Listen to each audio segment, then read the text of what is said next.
Hello, everyone, and welcome to the Gse Global Investment Summit Part 2. We are really excited to welcome everyone to this session. Of course, many of you have joined us for the first part of the session last month, where we featured 30 different global speakers to talk about the future of investment on a grand scale, especially when it comes to tech and innovation. And for Part 2, we'll be kicking it up a notch and talk about the future of equity crowdfunding, talking about how startups can raise capital to build and scale their enterprises in this digital age. Now, of course, we are powered by the global startup ecosystem. My name is Christine and Tim. I'm the founder and CEO of Gse, and I'm so excited to bring to our global community another powered event with thought leaders, influencers from all across the globe. So you're looking forward to an awesome treat. And of course, definitely check us out at globalstartupecosystem.com so you get a little bit more information about Gse and what we do as an organization. Of course, I'll be sharing more information about Gse throughout today's session. So I'm looking forward to engaging with all of you today regarding this program and regarding the work that we do building tech ecosystems around the world. Now, about the Gse Investment Summit, this program is an international program for expert-led debate between global leaders, investors, and innovators to power and shape the future of innovation on a grand scale, especially when you think about the acceleration of tech hubs around the world. For this session of the Global Investment Summit, last year when we kicked off for 2020, we had 20 global speakers. We're proud to come back again for 2021 with 30 iconic speakers from across the globe, investors, influencers, and thought leaders alike. And for this session, again, for this Part 2 session of the Global Investment Summit, we're going to be talking about how to raise $1 million for your startup on crowd equity platforms this year. We're going to have thought leaders and influencers who head investments at different crowd equity platforms, from Republic to Refunded to Start Engine, EquityNet, Seed Invest, you name it. These are the top, and I want to repeat again, the top crowdfunding platforms for tech companies to raise capital, raise investment for their company this year. And as you know, as Gse, as sort of Gse fashion, when we as an organization succeed, we want to make sure we share that thought leadership and information to our constituents around the world, especially within our community at Gse. So we're so excited to share not only our investment opportunity to invest in our company as a startup, but also sharing our journey and our thought leadership for other entrepreneurs to also raise capital on the platform as well. Again, today's going to be an action-packed 2-hour conference session where you're going to have back-to-back keynotes from each one of these thought leaders today. And of course, you'll have opportunities to ask some Q&A and questions live. The team will support and facilitate Q&A live. And of course, the team will be sharing a link for those of you who want to register to be able to launch your crowd equity platform this week. We'll be sharing a live link throughout the day for you to sign up, first come, first serve, for us to have a private webinar session to help you onboard on any of these platforms you so choose. So we would love to support other entrepreneurs scaling and building through these crowd equity investment platforms. So again, a shout out to all of our speakers for part 2 of the edition of Global Investment Summit. I just want to remind everyone, we had over 10,000 registrants for this program. So we know people are coming in and out. People are going to be excited for the live recording after this program. So we have a global community that registers. So this is definitely a very, very popular topic to see over 10,000 registrants for this program. It says a lot about the idea of really helping entrepreneurs scale and get investments from the crowd. So with that said, again, I want to reintroduce myself. Again, my name is Christine and Tim. I am the founder and CEO of the Global Investment Summit. So I'm excited to be able to kick off this session and share with all of you how you could raise $1 million this year for your startup company. So a lot to share across this journey. Now, with that said, I wanted to start with my personal journey as an entrepreneur and share with you where my beginnings held before getting to this point of being able to be able to not only capital raise for my startup company, but also support other entrepreneurs in the process. As many of you know, back in 2010, unfortunately, Haiti was hit with an earthquake that took the lives of over 250,000 people during that unfortunate event. And when I think about the photos and images of people that were circulating on the internet from Haiti, it reminded me of my upbringing as being a street vendor in the streets of Haiti alongside my mother, my aunt, and my grandmother, and what we did when we immigrated to the U.S. as street vendors as well. So this is definitely a multi-generational entrepreneurial experience for all of us to be street vendors. And of course, when I was able to be the first in my family to go to college, I went to Dartmouth, the farthest Ivy League up north, on a full scholarship. And I was able to actually digitize street vending with my first startup company and helping other vendors get access to a global community of tourists. Now, of course, if you don't know about the street vendor market, over 2 billion people make a living selling via street markets. So this is definitely a global phenomenon. And I was such an avid proponent, I still am to this very day, talking about Black market and informal economies, how we power GDPs around the world through street markets. And of course, I met a lot of influencers along the way, from heads of states to celebrities to influencers globally. And as I was scaling this business and sharing my story of building this tech company to really empower street vendors around the world, my thought leadership on emerging markets and entrepreneurship started to take off. And as I started to build and scale my company and making the Forbes list, making magazines, and of course, being having my company become a case study at Harvard Business Review, I realized that, you know, when it comes to building your company as an entrepreneur, you also represent the communities that you serve. And as someone who's a very proud Haitian American, I want to share a new narrative about entrepreneurs like myself coming out of Haiti and sharing this current narrative of this being Haiti to the culture, the heritage, the history of my home country, where I grew up, where my family is from, and where my entire lineage is from. And I'm a proud Haitian, and I've been wearing the flag of Haiti on my back ever since. And one thing that I would say when it comes to entrepreneurship and innovation, I truly believe disruption is really in the hands of entrepreneurs who are thinking of very creative solutions and leveraging tech and entrepreneurship to disrupt economies around the world.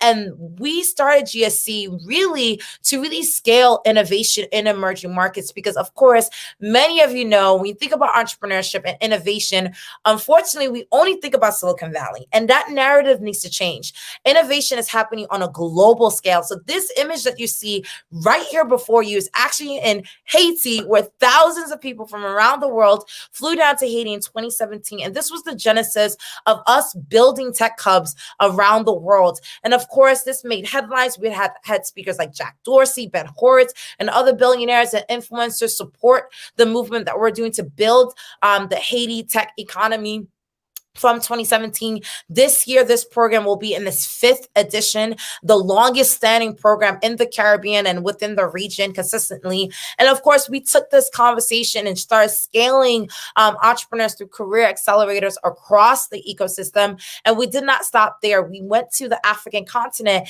and we started in Ghana. And when we started in Ghana, our kickoff was with 1,000 influencers from across the African continent. And we say, like, this is a movement that we realized every time we showed up in a country, it was not only well received by the ministers, the government, the corporate influencers, the celebrities, the tech influencers. We realized there was a void. There was a gap that needed to be filled around the world. And so we kept going. We did not stop at Haiti. We did not stop at Ghana. We went across Africa. We went to Ethiopia. We went to Rwanda. We went to Kenya. We went to Nigeria. We went across the Americas to New York, to DC, to Silicon Valley, to Boston, because of course there's emerging markets around the world, but there's also minority communities, emerging communities across the US. For those of you who are from markets where you know that tech and innovation is not a paramount conversation that needs to be at the forefront, we went there. We went to the places that people were continuously ignoring. In the screen here, we have Ndaba Mandela, the grandson of Nelson Mandela, inspiring Black minority entrepreneurs about the future and what they could do to empower their communities through tech and entrepreneurship. And of course, represent their culture and their identity with proud identity as well. This is in New York City, where we're headquartered, where we started this conversation and scaled it around the world. So of course, when I think about my journey as an entrepreneur, building and scaling this platform to not only emerging communities across the United States, but of course, across the world, I believe that this conversation of building tech hubs and bringing you to the emerging tech hubs of the world is truly a passion that I personally have as the founder and CEO of the global startup ecosystem, but also the constituents that we serve are along this movement and supporting us. And we would not be here as an organization if you did not support and believe in this movement that we share around the world. And as you can imagine, as an organization, GSC's mission has always been to prepare individuals for the digital age. And we have been doing that since our inception. And when we think about our ability to build these tech hubs globally, to really prepare individuals for the future of tech, the digital divide. And when you think about the current global experiment that we are living as a society that COVID-19 has triggered when it comes to remote work, we are seeing a huge, massive reflection about how do we connect to emerging market talent. And we believe our platform is giving companies an edge where they can hire talent in today's emerging market tech innovation hubs in an entirely new way. And we're proud of the work that we do, or our mission and the organization that we've built over the past couple of years. And of course, as an entity, we believe we have a competitive advantage is that we went to emerging markets and emerging communities first. So we already built the thought leadership, the relationships, the incubator partnerships, the government relationships in these countries around the world, where we have the first mover advantage. And we've been scaling our work ever since. As you can imagine, when we think about our platform and changing the paradigm and showing a new way to attract tech talent from around the world, our traction is unbound. Of course, we were focused on building our community. And of course, we were able to monetize along the way. So we have millions in revenue since our inception, but we have over 250,000 subscribers. We have over 600 plus global iconic speakers in our platform. Thousands have graduated through our platform of building this content leadership. As you can imagine, over 10,000 people registered for today's program today. So we usually get a lot of traction when it comes to our program. And we have six-figure clients like Microsoft who have supported and paid for the platform that we've created to source and attract diverse talent through our platform and the programs that we serve. And of course, we've been featured in media outlets around the world for the work that we do. We work with many top tier organizations, and we are making an impact along the way. These are testimonials for people who have been through our career accelerator programs and experienced it and been able to have tech jobs immediately from the program, because we are enabling people to become more prepared, again, for the digital age, which is our mission here at GSE. And of course, I could not do this alone. I'm so grateful to my amazing team that is backing this vision, that is making this a reality, and proud to say that we are also fundraising today, and you are welcome to go and invest in GSE and invest in our platform as we take you to the emerging market tech hubs of the world. So thank you so much for hearing our journey and our leadership in bringing these tech spaces to your home plate. Of course, when you think about the digital space today, this is right here in your living room for anywhere in the world that you're logging in from. We hope that you are pretty much excited, not only for this program, but excited to join the GSC community as we continue to bring the tech hubs of the world to you, right to your doorstep.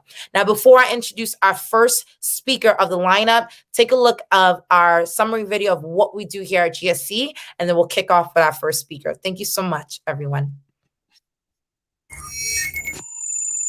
The world is changing. From how we live to how we work, we are experiencing historic levels of unemployment, especially amongst younger generations from all around the world. In regions like Africa, almost 50% of current university graduates do not have jobs. Young people are applying to job boards and getting more degrees, but are still unemployed. And on the other side of these job applications, companies are also frustrated. They can't find the right workers with the right skills for the job. It's estimated that there is an $8.5 trillion talent shortage globally. And while technology and automation is optimizing our world, this rapid rate of change is also causing fundamental shifts in our society. Many jobs of today will become irrelevant as they are replaced by the jobs of tomorrow.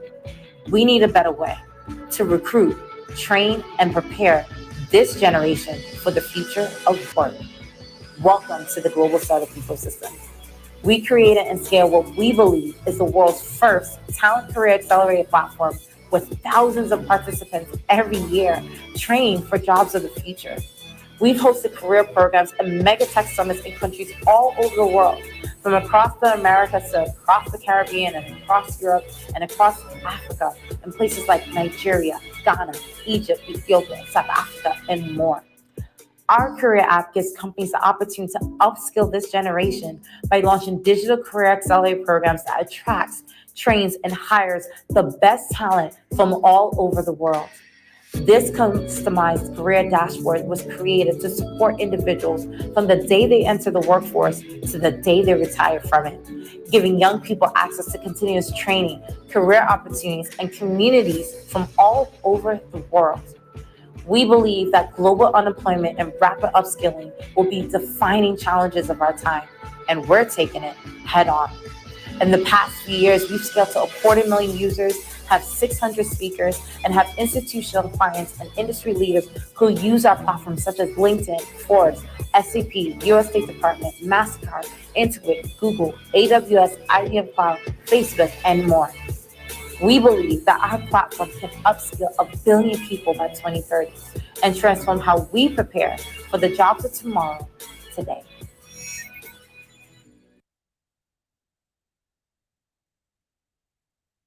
All right. Thank you so much for being around for that introduction. Now, I'm so excited to now introduce our first speaker of the lineup, Johnny Price, VP of Fundraising at Refunder. Please, let's give him a warm welcome and round of applause as we welcome him to the stage.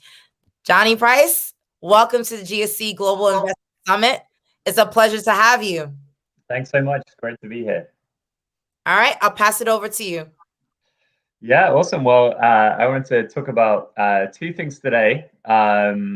Firstly, 3 reasons why founders might choose to run a equity crowdfunding campaign. And then secondly, 3 factors that we at WeFunder have seen determine success of a campaign. Before I get into that, just to quickly introduce myself, I lead the fundraising team at WeFunder. So my job is to talk with amazing founders who are considering raising capital and persuade them to do that with us at WeFunder.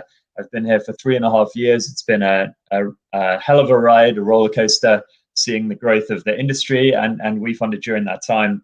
And with the law changes to regulation crowdfunding of March of this year, we're seeing very, very explosive growth right now, which is really exciting for all of us. Before WeFunder, I was at Kiva.org, which is a nonprofit. I founded and led the US team there for 7 years. And before that, started my career in strategy consulting with a firm called Oliver Wyman.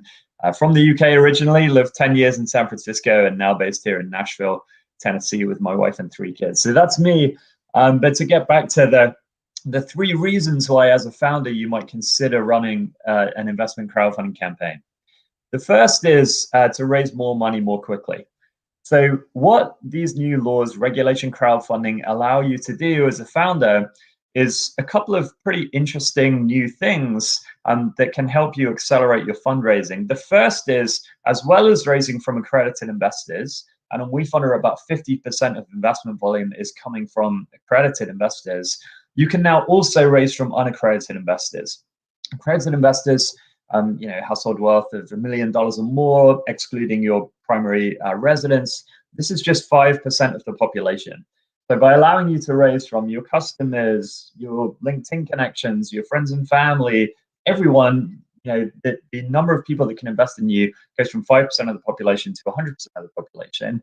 And then the second interesting thing that regulation crowdfunding allows you to do is publicly promote your offering so that you can tell the world that you're raising capital rather than privately soliciting. So you can post on social media, you can send an email blast to your customers, you can go on a webinar like this one or a podcast, you can put out a press release. And so the combination of being able to raise money from everyone, not just rich people, and also publicly promote your fundraising rounds are 2 powerful ways that raising capital in this way will help you raise more money more quickly. Another way is that you can get in front of WeFunder's investor base. We have well over 1 million registered users now, and the amount of capital that they bring to bear on campaigns varies, but it's typically close to half of money is coming from existing WeFunder investors. So a half you might bring, and then a half WeFunder brings. So these are several pools of capital that you're able to tap into by running a WeFunder campaign that you just wouldn't be able to if you were trying to fundraise using Regulation D, 506B, and privately soliciting accredited investors, angel investors. I think raising money on a platform like WeFunder is also a pretty efficient way to fundraise. So normally you're meeting with angel investors for coffee, you're regurgitating the same pitch deck. As a CEO, your time is the most valuable in the whole company. And that time is spent regurgitating the same pitch deck, the same slides, the same conversations again and again. And that is, unfortunately, oftentimes unavoidable, even with when you're raising on WeFunder. But you can also then send an email, direct people to the website, and they check out with a credit card in a few minutes without taking any of your time. So it can also be a very efficient way of fundraising as well. So these are several ways in which running a regulation crowdfunding campaign can help you as a founder raise more money more quickly. The second reason to run a equity crowdfunding campaign is to recruit an army of champions. When you raise $5 million from 5,000 people on a platform like WeFunder, that is 5,000 potential customers. 5,000 people that can help you to hire an engineer that you're trying to recruit, 5,000 people that can give you product feedback, 5,000 people who have a financial stake in your success and are financially motivated to help you. So we've seen some of the best companies on WeFunder, they haven't even needed the money. For them, it wasn't about the capital. It was about the customer engagement of existing customers, and the acquisition of new customers. Both of those things combined, I sometimes talk about running a WeFunder campaign as the best marketing campaign you will ever run. You get in front of new eyeballs, which is customer acquisition, and it's an incredible way to build loyalty and affinity with your existing customers. Great example of this recently on WeFunder is Mercury Bank. So they actually raised $10 million in just a matter of hours, exclusively from their customers. They have 40,000 startup founder customers, and they were really excited to give those customers a chance to invest in their bank, their company. They didn't need the money. They just raised $120 million from Co2 and Andreessen Horowitz and other VCs. So they had their smart money from VCs. They then wanted to complement that with money from their customers, because they thought that would turn them into more loyal customers and more passionate ambassadors for the Mercury brand. The third reason, I think, to run a We Fund a campaign is a little bit more intangible and abstract. We are a public benefit corporation at We Fund a B Corp, and we're all pretty mission oriented and doing this to help founders raise more capital and help everyone participate in the wealth that's being created by startups, not just rich people. And so as for some founders that kind of buy into that mission, as well as having VCs invest in them. And for me, it's definitely it's not an either or thing, right? You can have institutional investors, VCs, alongside the crowd. It's not a binary thing. But they have VCs that are, if they build a big unicorn company, those VCs are going to make a lot of money. And so some founders get excited about the idea of, okay, well, if I'm going to make money for these rich people over here, what if I could also make money for my community, my customers, the people that supported me in the earliest, most fragile days of the company? And wouldn't I want to dedicate the next 10 years of my life to building wealth for those people, as well as my institutional investors? Kim Lewis is the founder of Kellner, who are live on We Fund a right now, and she's talked about this a lot. She has these aspirations of building a really large company, and she's had a lot of her community members, customers invest in her, and she's really excited about trying to build wealth for her community, as well as her more conventional investors. So those are the three reasons why a founder might choose to run a We Fund a campaign: raise more money more quickly, recruit an army of champions and brand ambassadors, and then thirdly, enable your customers and community members to benefit from your growth and success, as well as some VCs. And so then second part of the talk I wanted to touch on is three factors that determine success in a We Fund a campaign. And the first is it a good investment? Which hopefully goes without saying. But if you would really struggle to raise from conventional investors because it's just not a good investment, which could be your valuation is way too high, or when investors want to see a growth rate that's up and to the right, you are totally flat or going in the opposite direction, or there's nothing kind of in your team that says you should be founding this company that has aspirations of global domination. So the kind of things that any investor looks at: traction, hockey stick growth, the team, the size of the market, total addressable market, the terms of the offering. I also, with We Fund a campaign, what the campaign page looks like, I think is very important as well, right? So that is the product, that is the investment that people are investing in. We tend not to over-index on the video, but it needs to be polished, it needs to jump off the page, it needs to grab the attention of someone that lands on your We Fund a fundraising page.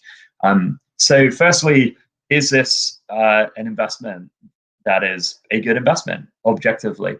The second factor that's going to determine success of your campaign is the audience that you have. So we have many B2B companies or many kind of pre-launch companies that didn't have an audience yet, that raised $1 million quickly on We Fund a. So it's by no means a prerequisite to have all three of these things. You can certainly be successful on We Fund a without a huge audience, but it certainly helps.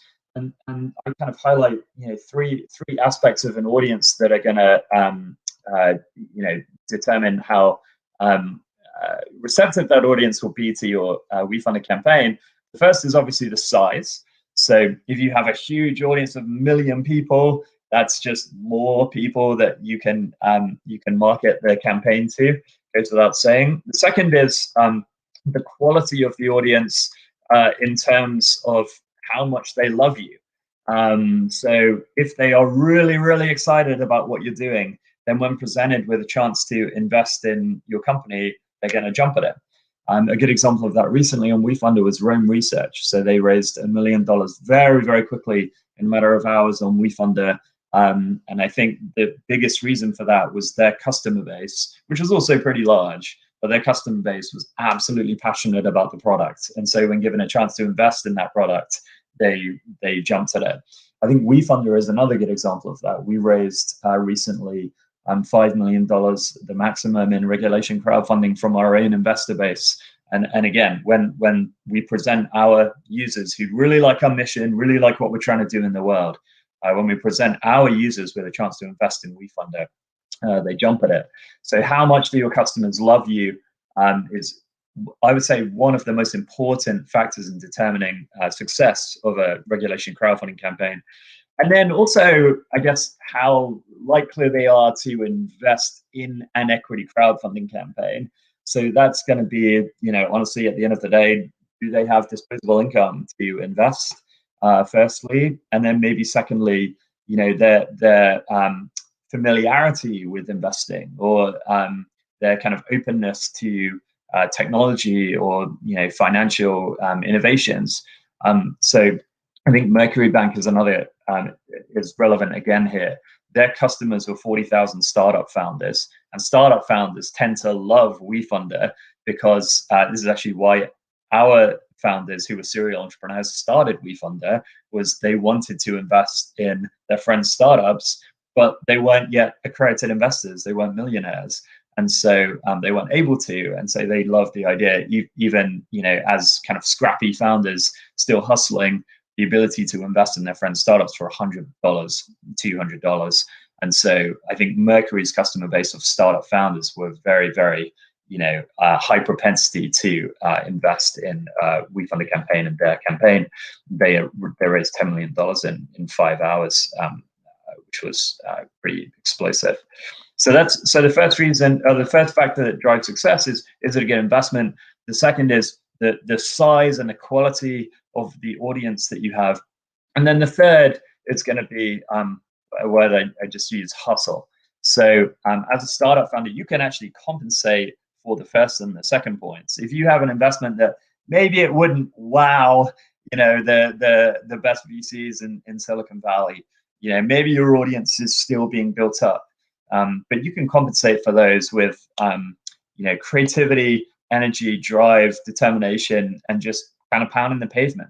And so, are you going to take every meeting? Are you going to appear on every podcast? Are you going to send every email? Are you going to, put in place a marketing plan where you have a drip campaign of emails?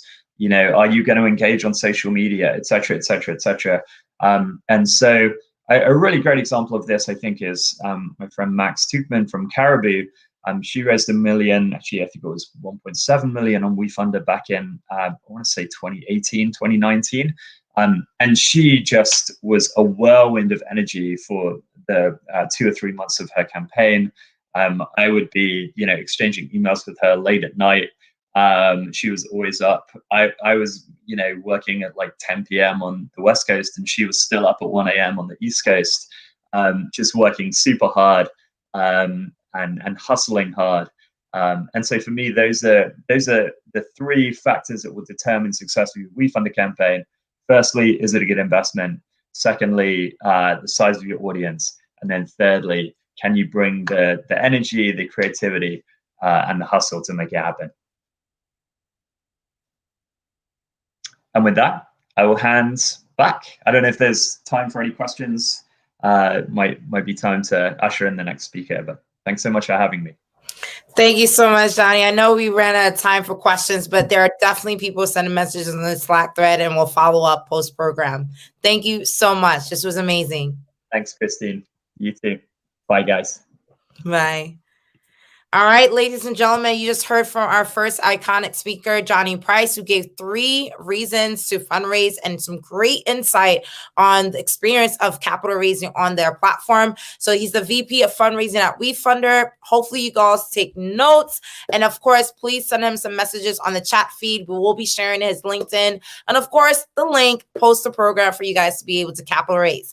Up next, up next, without further ado, please get excited. We're going to have our next amazing speaker on the session, Cheryl Campos, Head of Venture Growth and Partnerships at Republic. She's coming right up. So please, ladies and gentlemen, get your questions ready, get excited, because again, this is your opportunity to engage with these amazing speakers. So let's get the 30-second countdown and welcome her next on the lineup.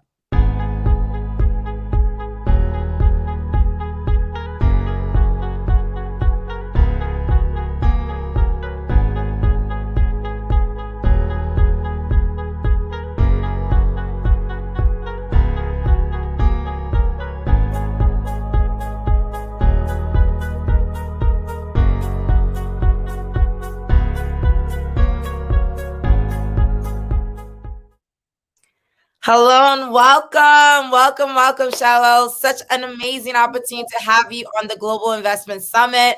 I'm not going to take any of your time. I'm going to pass it over to you, and be lovely, be merry. Thank you so much for accepting this invitation. Over to you. Awesome. Thank you so much, Christine. And thank you so much, everyone, for being here at this amazing summit. I heard a little bit about what Johnny had to say and really concur with the fact that, equity crowdfunding is something that really is for the hustlers. It's for the people who not only want to engage their community, but also want to make sure that the world knows what they're creating. And I think that's super exciting. So just for a brief introduction, my name is Cheryl Campos. I am the head of venture growth and partnerships here at Republic. Republic actually is a spin out of AngelList. So we spun out about 5 years ago now. We just celebrated our 5th birthday. And since 2016, with the Title III of the Jobs Act that passed, we were finally able to democratize access to the private markets. This is something that, a lot of times people don't necessarily know, that they can't really invest in their friend's startup if they don't have, $1 million in net worth or other limits. But that's the beauty of what we do. So it kind of takes, quite frankly, the onus of investing in private startups from VCs and really applies it to everyone else around the world. And with that, we are so proud to really be the gold standard of equity crowdfunding, because not only do we have over 500 startups now in our portfolio, but we also have a really great focus on diversity. So about 40% of our founders are women, and about 20%, actually 15 to 20% are Black and Latinx.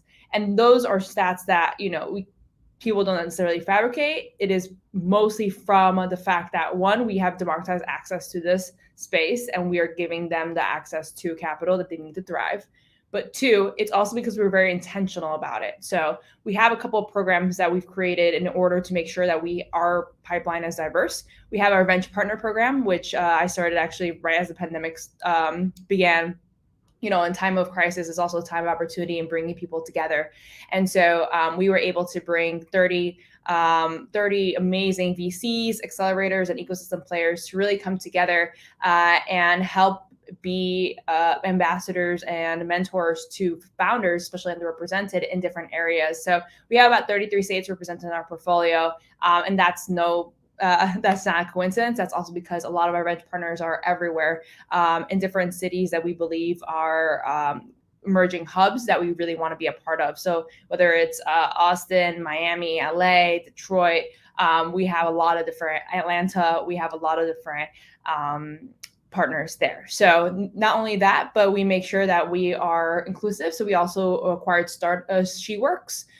She Works with an X at the end. And that essentially is a community of about 25,000 women entrepreneurs that are supporting each other and, through events and meetings in order to make sure that they have access to not only VCs, but also to Republic. So please take a look at venture programs that we have, the Republic and She Work collaboration that we have. And last but not least, I'd say, in terms of, if you are looking to raise on Republic, this is something that I think every single person should use as a tool in their capital toolkit. This is something where if you are anywhere from pre-seed all the way through Series B, C, you can raise up to $5 million from accredited and non-accredited investors.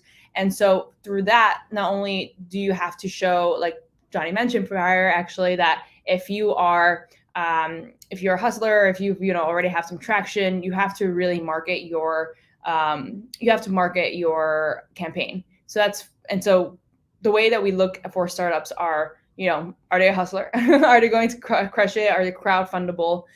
That's the first thing. Two, do they have traction? Because even though we have about 2 million people now on our platform, they always want to see that there's growth, there's momentum, and kind of play a little bit into that FOMO game. So that's the second thing is, do they have some traction? So whether they're post-product, post-revenue, that's something that's really important to us. And then third, is this something that makes sense to be used as a marketing growth hack, right? So even though that generally stems for B2C companies, so selling directly to consumers, it actually can work as well for B2B companies. So actually, if anything, they do just as well as B2C. And I think the reason why is because investors like to use those companies as a way to invest in opportunities that they wouldn't have access to otherwise. And so that I think is really important to note. So we're industry agnostic at the end of the day, and we have had everything from like, for example, Fluent Pet that's right now on that is all about catering to dogs and helping them communicate with their owners, all the way to cybersecurity out in Mexico that's has 25 million in revenue from last year alone and expected to double this year, right? We have a full range of all different opportunities, about 100 at any given time. And so that really caters to everyone's like investor profile. So whether they are super risky, they want to invest in pre-seed, or they are more cautious, but they want to still invest in a company that's, Series A, Series B. So those are kinds of things that we look for if we're public, because as I mentioned, we are the gold standard. We want to make sure that we have a curated platform that is full of different opportunities that are very diverse, and we accept about 3% of the companies that apply. However, if you do also get a referral from like a venture partner, for example, you can find them on Twitter, you can find them on our website, you can reach out to them. That actually helps because then they're able to also guide you through the process, and we're able to really prioritize your application. So that's something that we really want to stress. At the end of the day, for those that are interested in learning like what it entails, the process entails, we essentially walk you through our process and tell you, hey, like this is what is required to have a successful campaign. Then we do the due diligence process. We make sure that the company is making sure that the business and financials are sound. Then we present to the investment committee, who decides whether or not they're a fit for the platform, and then they start onboarding. Onboarding really takes care of 3 different things. Legal, so making sure that you have your legal paperwork or the Form C filed. 2, that you also have your financials that are GET compliant. And then 3, that you have your marketing, ducks in a row. And so we give you a playbook, the best tips and tricks, strategies, all of that, in order to make sure that this is that you are ready for something. And the best campaigns, quite frankly, are the ones that are the most prepared. And then so that all takes about 2 to 4 weeks, depending on how far along the company is in terms of fundraising, and then you go ahead and launch. And so some of our major wins that we've had so far has been like Gumroad, for example. Sahil is an amazing advocate for Republic, and he was able to, on the first day that the $5 million cap was set, he was able to raise the full $5 million from his customers, which was super exciting. We actually were talking to him at midnight, congratulating him, because that is such an amazing feat to do and really kind of galvanize the troops. Not only that, but we've also been very innovative in terms of our offering. So we also had Arlen Hamilton, who was able to raise for her operating company of Backstage Capital. And that also was another fundraise that, quite frankly, was historic, because during Black History Month of raising for an operating company, and that had never been done before. So that was incredibly exciting. We are always at the forefront of creative solutions. We also have a whole variety, quite frankly, of different investment opportunities and ways that you can potentially raise, whether it's through startups or real estate. We acquired Compound back in 2020. We also acquired Fig, which is revenue-based financing. Yeah, revenue-based financing. And then we also have we also have Next Seed, which is going to convert into Republic Local, and that is for small and mid-sized businesses. So not only can we do equity through and safes through Republic retail, but we can also do hybrid debt equity. We can do debt, revenue-based financing, and the like. And so that, to me, I think speaks volumes to our prowess in terms of making sure that we are able to cater for every founder's needs. And we have raised about 36 million now at the Series A that we announced a couple months ago, which is super exciting. We're growing the team. We're hiring as well. We have about 200 employees now, and the sky's the limit. So thank you so much, everyone, for your time. I can talk about Republic all day, but at the same time, I want to make sure that I have some maybe some time for questions, or if not, feel free to reach out on Twitter. I'm a model VC. I'm also, my email is cheryl@republic.co. So feel free to mention this, tell us a little bit about yourself, and we hope that you can join the Republic family. Thank you.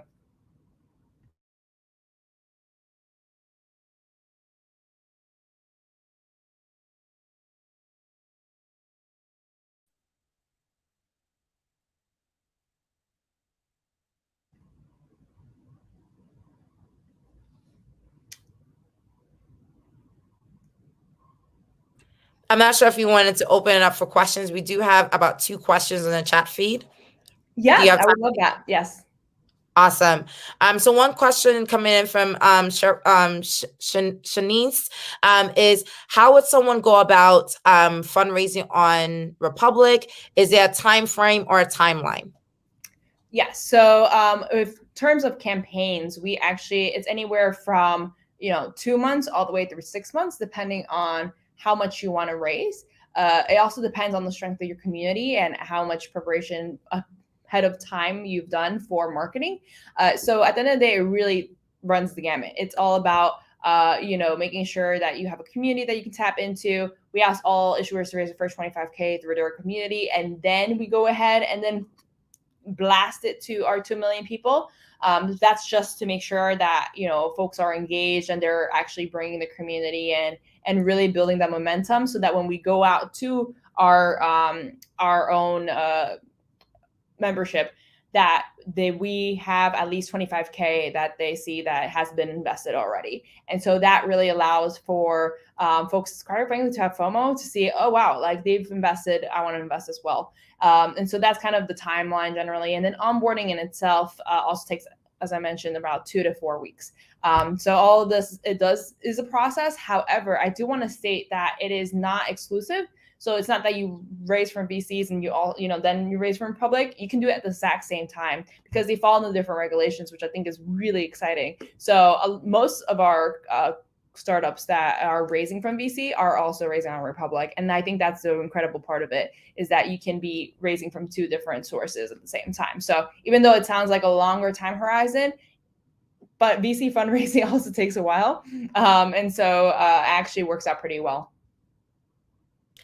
And the next question that we have here is like, how are you different from Indiegogo or other crowdfunding platforms or other crowd equity platforms? Is there a unique perk with fundraising on Republic versus other opportunities?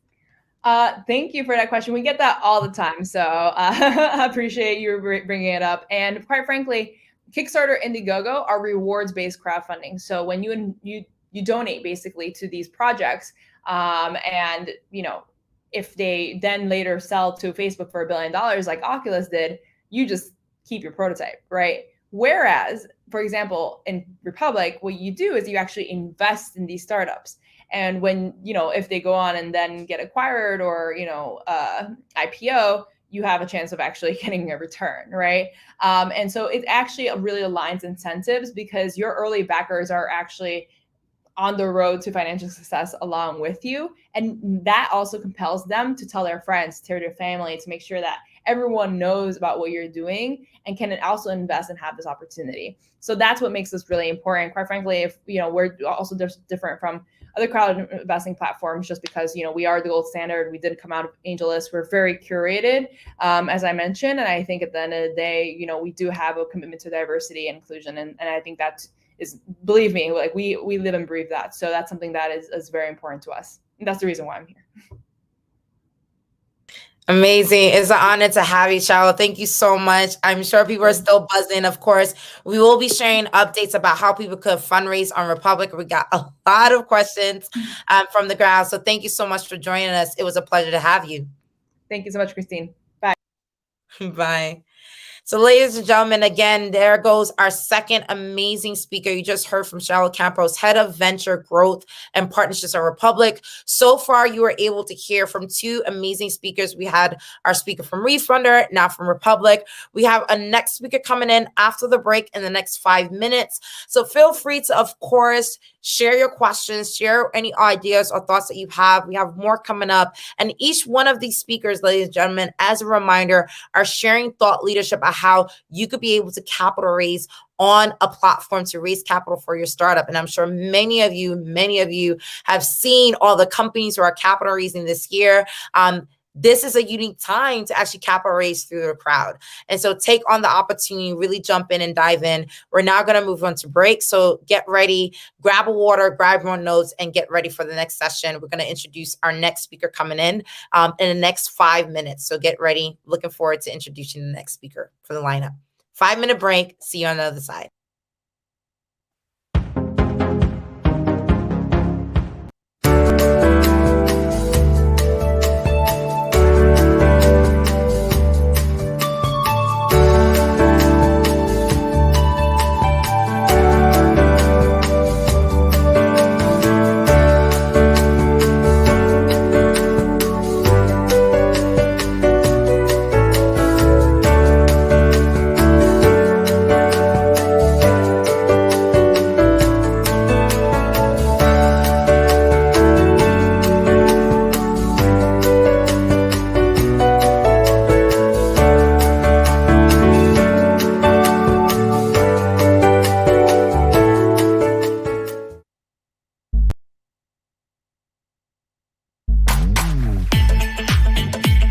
A lot of entrepreneurs I meet outside the United States have this notion that in order to succeed, they have to move to the United States, they have to move to Silicon Valley. Even in the United States, people in New York think they have to move to Silicon Valley and San Francisco to build a successful company, and it's just not true. If you become dependent upon that idea of the only way I'm going to be successful is to actually move my location, it really takes away the potential of serving the market in a unique and differentiated way.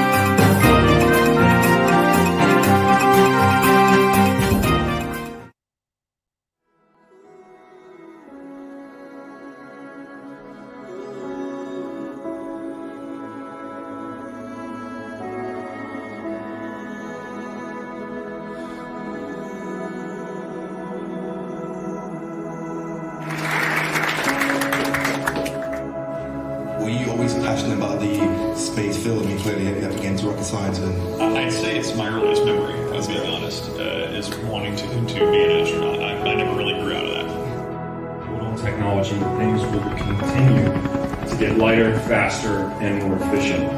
This is an example of a Nano Spacecraft. It's being developed by Pete Gordon and his team with the Breakthrough Initiative. And it's just an example of how small spacecraft can actually be.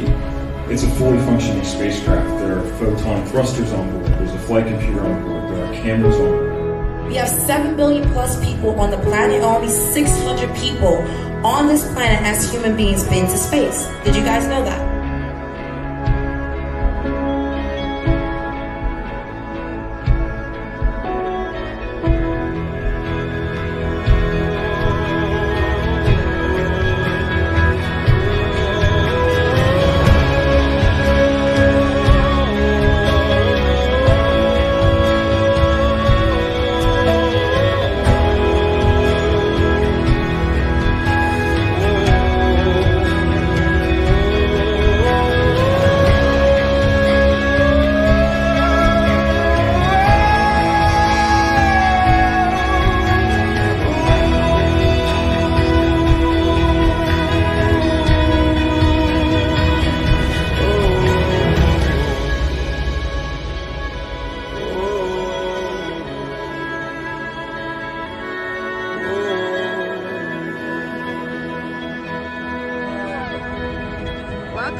Space Tech Summit.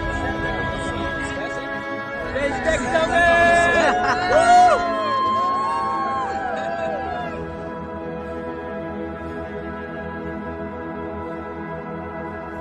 Can the heart think?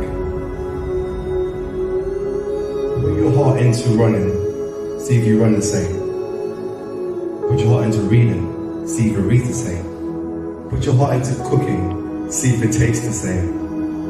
Did you know that? Did you miss that? Did you feel that?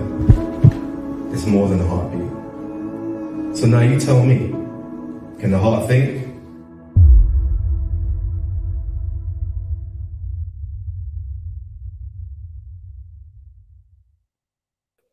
All right, welcome back from break. Hopefully you guys enjoy some of those short recap videos. As you know, GSC, we have been running tech programs around the world, whether it's Haiti Tech Summit, Nigeria Tech Summit, Space Tech Summit. We run about 60 programs a year, and the Global Investment Summit is one of our most iconic program events where we bring together influencers, investors, and thought leaders who are funding and supporting the future of innovation. So we're so excited to welcome all of you for the Global Investment Summit, second edition, part 2. With that said, let's dive right into the agenda now that we're back from break. I'm so excited to introduce our next speaker coming in, Judd Hollis, the CEO of Equity Net. So let's get the 30-second countdown up so we can welcome him to the main stage, ladies and gentlemen.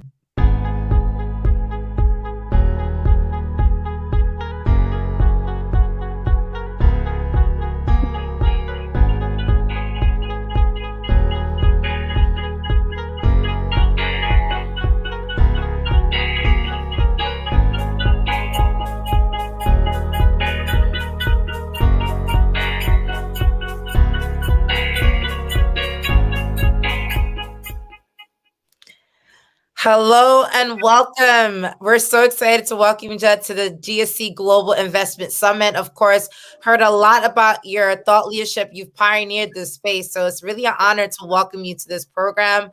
I won't take any more of your time. I'll pass it right over to you. Thank you again for accepting our invitation, Judd. It's an honor to have you. Hello, Christine, and hello, everyone.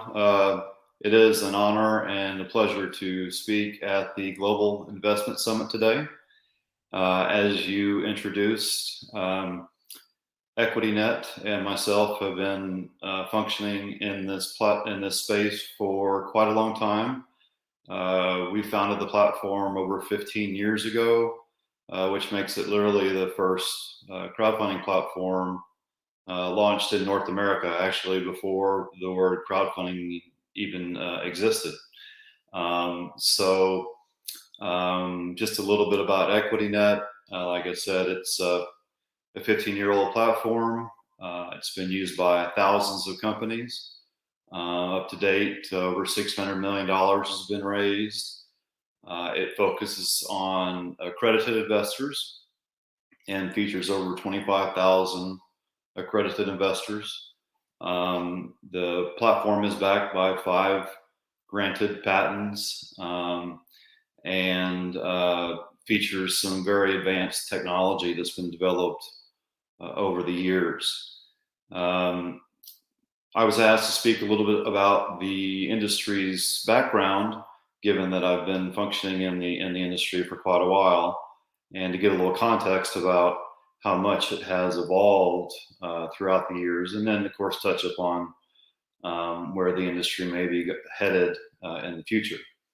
What's really interesting is most people believe that crowdfunding began just maybe 4 or 5 years ago, and it actually was spawned well back in the late 90s in principle by the SEC, who at the time issued some no action letters in 97, 98 that allowed some rudimentary platforms to feature deals online so long as the investors were accredited and so long as they had to log into a private system in order to view those deals. And at the time, there were a handful of small platforms like V-Finance, Funding Post, Funding Universe, and those platforms existed up until around 2004 and 5, when a new wave of innovators such as EquityNet, AngelList, and AngelSoft, which is now called Gust, created some more advanced technology and platforms to better capitalize and offer a better experience for entrepreneurs and investors within this marketplace.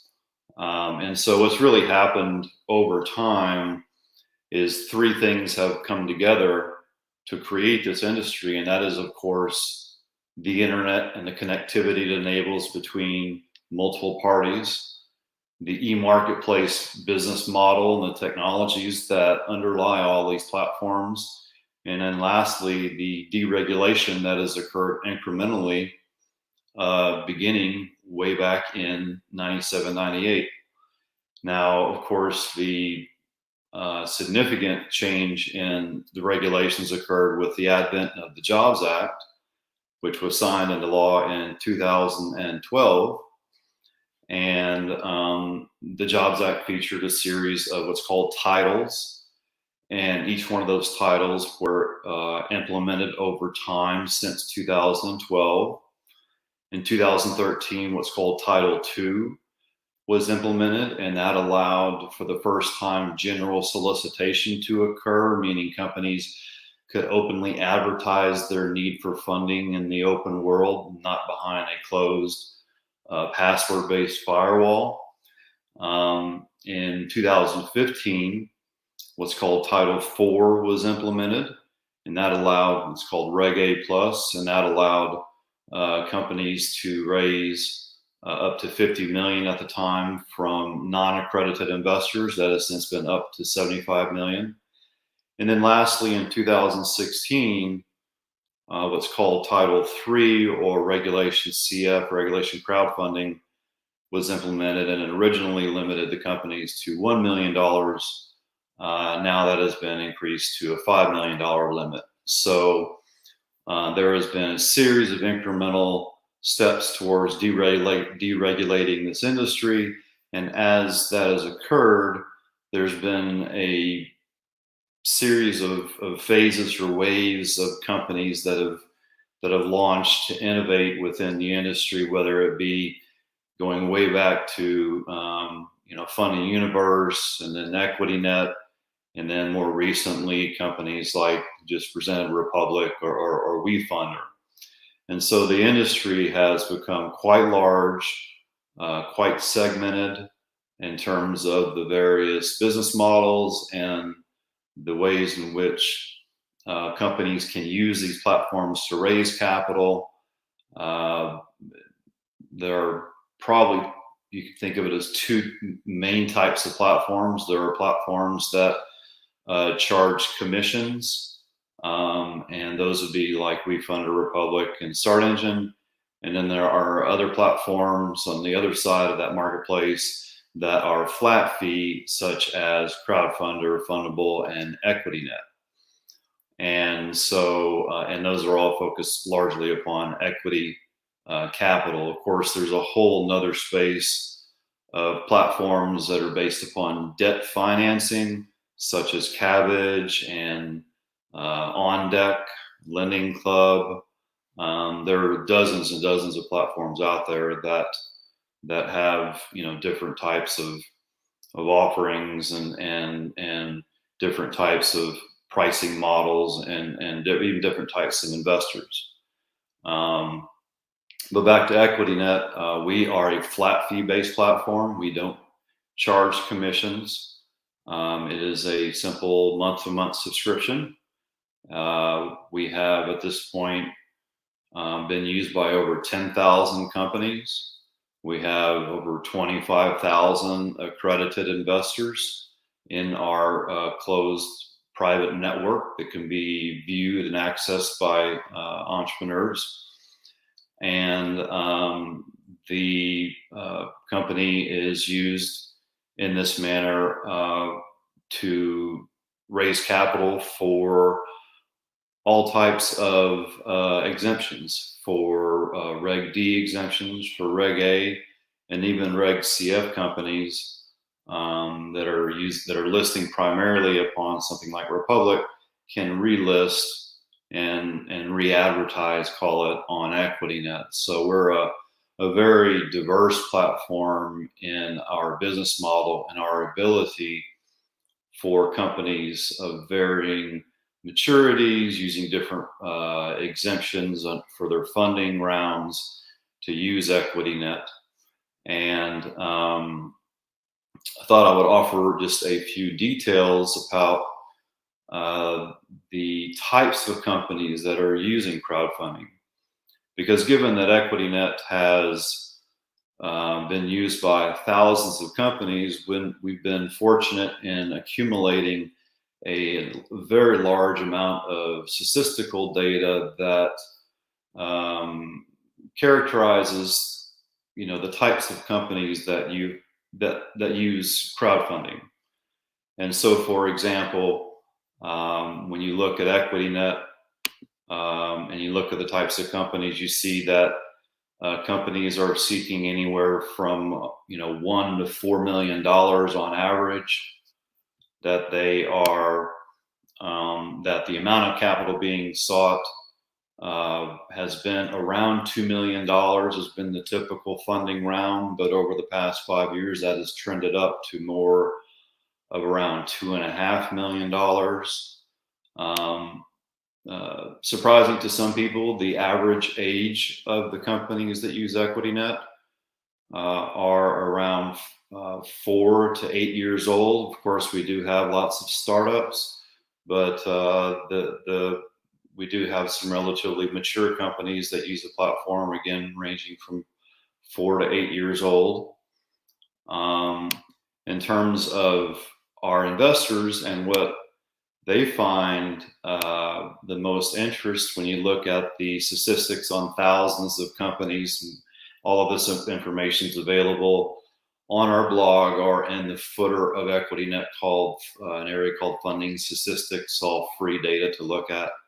But lately we did an analysis and found that of the top 10 industry sectors, software was the most popular, followed by business products and services, followed by consumer products, biotechnology, real estate, healthcare, and so on.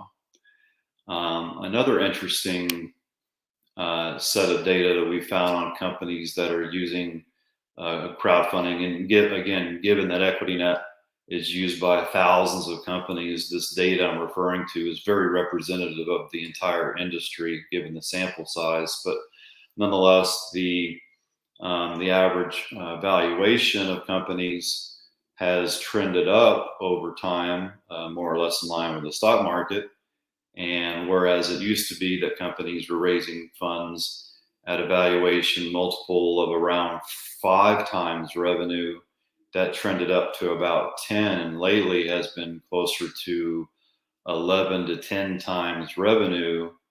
That is the valuation that they are using for their funding rounds. And those revenue multiples vary by industry, with media and entertainment having the highest average relative valuations, followed by software, business product and services, and biotech. So there is a lot of data available at EquityNet, given our history and our thousands of data points that we've accumulated, for companies to come and to learn about what their peers look like and how they're using crowdfunding in general at EquityNet. Again, there are 2 types of platforms, and the one type of platform that is most predominant is, of course, a commission-based, and those are largely in the Reg CF space. Some of them also handle Reg D offerings, and those typically involve quite a bit of due diligence and compliance costs in order to prepare those funding rounds, and timing involved. So the cost and timing is relatively high, in order to accommodate the regulations that allow those platforms to charge, a 6, 7, 8% commission of funds raised. And so a large distinction to that for EquityNet is that we are flat fee based, and therefore it is not incumbent upon the companies to comply with those extra regulations for that commission model. Of course, they must do their own legal work for their offering memorandums and their funding rounds. But the use of EquityNet is relatively simple and straightforward because we have spent millions of dollars and years developing a highly automated, very advanced technological platform that allows us to charge a very low price point and low fixed monthly rate for companies to use EquityNet. So we have two primary modes of use. We have a DIY option for companies to use the platform on their own, and they have a wide range of tools that they can use to build a business profile and a business plan and analyze that, to review investors, to engage those investors, to share or upload and share documents, to communicate with those investors, to even track the activity on a daily basis with those investors. We also offer a full service offering where we have an expert team of consultants that work with companies to effectively collaborate with them and run their funding campaign with and for them, using all of these tools in a very efficient manner, again, with a relatively low price point, because we have streamlined so many of the manual processes that our peers do by hand with advanced patented technology. And of course, if you'd like to view any of our patents, they are all listed in the footer of our website.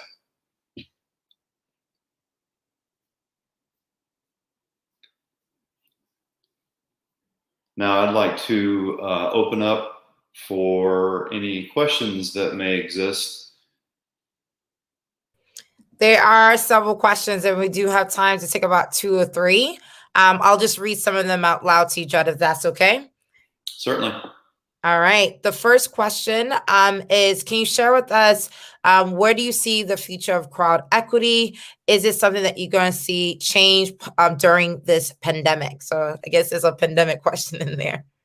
I have a very interesting answer to that. When you look at the number of business creations, the number of business formations, in the last Great Recession of 08-09, the number of business formations in the U.S., according to the BLS, Bureau of Labor Statistics, and Babson College, who put out what's called a Global Entrepreneurship Monitor, the number of those companies actually went up, surprisingly. And guess what? When you look at the data trends in this recent recession, the number of business formations registered in this country actually also went up during the recession. So it's actually counter-cyclical that companies, people actually seek to, create their own company during periods of recessionary downturns. So that's on the business side. On the investor side, we have not seen really any downturn in investor activity. And I guess you could probably just look at the stock market to see how investors are, on a risk-on mode in terms of their desire to invest not only in public securities, but also in private securities vis-a-vis our platform and our peers' platform. Last question coming in here from Anna. Is it difficult to manage a crowd equity platform? It seems that it's not something that they see too often within their ecosystem. The operation and management of a platform is very particular. You know, all of our platforms are what's called a two-sided marketplace. We bring together two sides of the marketplace, investors and entrepreneurs in our case. You could look at, you know, other sites that bring together multiple sides, but that's very different than a business model that is, you know, a website selling, say, retail items to a one-sided market. So yes, it is a greater challenge to run a marketplace within a two-sided market, because you have to have operations and capabilities that satisfy your investors and your entrepreneurs. And sometimes their needs and desires are not always equivalent. So it does take a lot of experience and a lot of know-how and adaptation and evolution and learning to create a construct that, you know, tries to make everyone as happy as possible in the experience. Last question here, Judd, and this is mainly coming from the team because we're really excited to have you. You have definitely pioneered this space.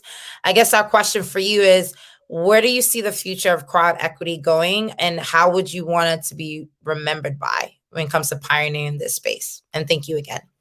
Sure. I mean, foremost, I think the volumes of transactions will continue to grow, both based on most of the data I've seen.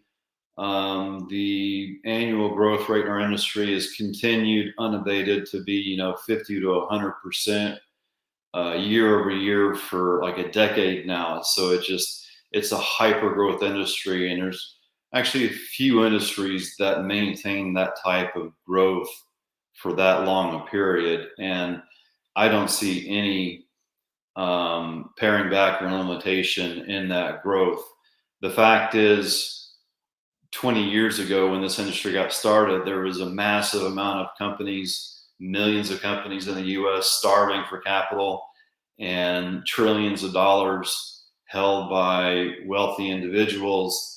And there was a bottleneck in between that they could not get to each other. And so we have opened up the door for those two parties to transact with each other directly, and not necessarily through venture capitalists or other managed intermediaries. And there certainly is much more market potential than has even been engendered thus far. So not only will the growth in transactions continue in volume and activity and number of participants, but I also think the industry will mature in its capabilities. You may see things like more, you know, fund type options where investors don't have to choose individual investments, but they can pool their money with others into a mutual fund type principle where their money is spread across a number of companies in, say, a biotech fund or a software fund. I think you will see, you know, further segmentation in the industry by platforms, each carving out its own niche area. And you'll probably also see some advancement and creation of secondary markets where these shares bought by investors and owned by founders and staff members can be possibly listed and sold to others, much in the way you see in the public markets. And that would be tremendous for improving the liquidity of the industry and the exit ability of people who make investments into these privately held companies. It's well received. Judd, thank you so much again. It was an honor and a pleasure to have you at the Global Investment Summit. Thank you so much. Thank you. It was my pleasure. All right, ladies and gentlemen, amazing insight, especially thought leadership on the future of crowd equity. Hopefully you guys got that last bit of the Q&A there. Now we're going to transition to our next speaker for the lineup. We're really excited to introduce our next speaker. So let's get the 30-second countdown up so we can introduce Aaron, the director at Gse Invest.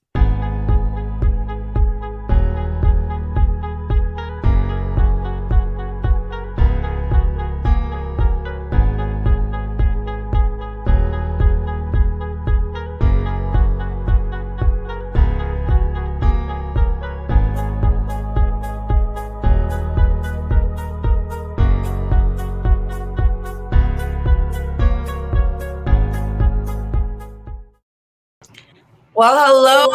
Welcome, Aaron, to Thank you. the Global Investment Summit. Thank you for taking our invitation. I'll pass it right over to you to take over. Awesome. Let me actually make a little lighting a bit better there. Thank you, everybody. Great to be here. My name is Aaron Kellner. I serve as a director at Gse Invest, one of the leading equity crowdfunding platforms in the US.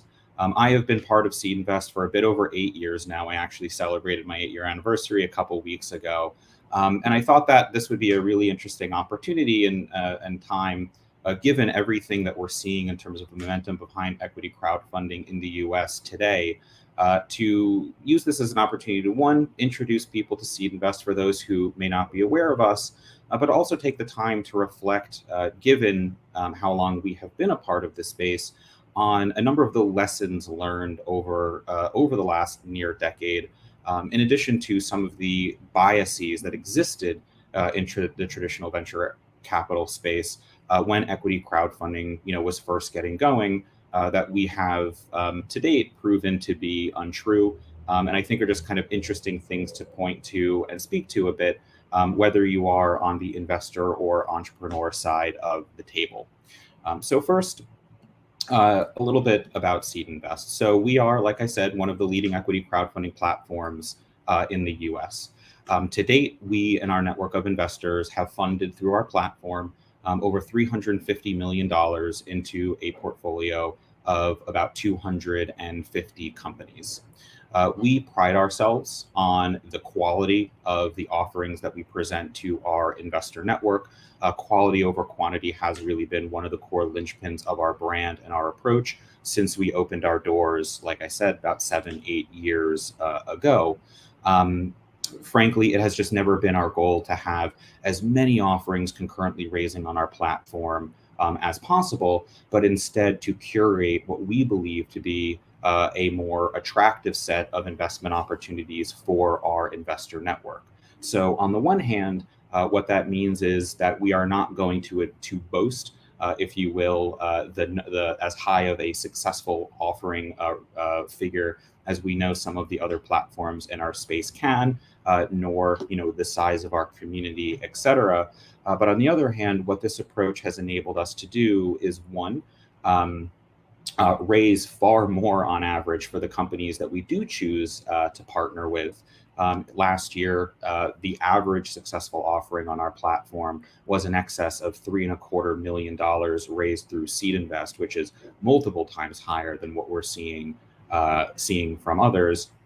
But also, very importantly, be able to provide dedicated white glove and hands-on support for every company that we partner with. From the moment that we engage for diligence through onboarding, we work hand in hand with the companies that we choose to partner with to help manage and oversee the fundraising campaigns themselves. And that hands-on dedicated support extends basically into perpetuity with shareholder management, et cetera. We do see ourselves and believe ourselves to be the most highly vetted platform in our space. To date, we have had over 55,000 companies seek to raise on our platform and gain exposure to our network, of which to date we have accepted a little bit less than 2%. We are an agnostic platform from especially an industry perspective and geographically as well, which I'll speak to shortly. With a size of portfolio as large as we have, it has become increasingly difficult for me to think about a specific sector or industry that we don't have at least one portfolio company representing. And while the Gse Invest name would rightfully imply that we do tend to and have historically focused on earlier stages of capital formation, one of the things that's actually been extremely rewarding for me, having been doing this as long as I have, and supporting companies in this way as long as we have, is our increasingly proven ability to support companies over multiple funding rounds and longer stretches of their life cycle. And so as we have grown and matured, our community has grown, and the companies in our portfolio have grown and matured, we've been able to move into slightly later stage, true Series A, Series B, and in some certain circumstances, even early Series C rounds.